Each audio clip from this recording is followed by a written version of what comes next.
Vicky Gardner. I'm housewife, painter, decorator, gardener, taxi driver, everything.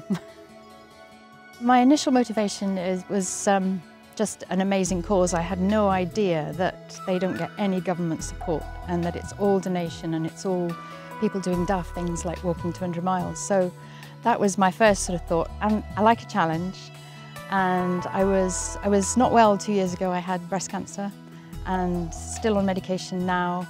And it was to prove to myself that I'm fine, everything's good and I'm fit and healthy, so I'm just going to prove that I'm fit and healthy. And if other people see this, and I would like to inspire other people to take on a challenge for a good cause like the air ambulance.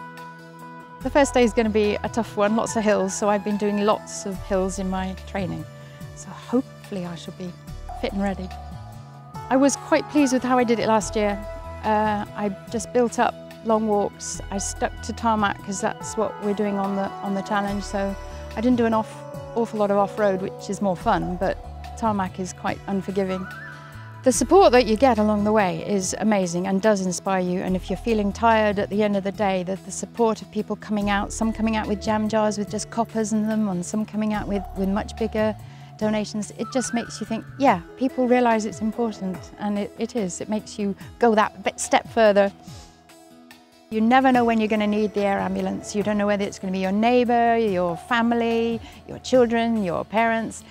Anybody could need that air ambulance at any time, so it's worth keeping it up in the air.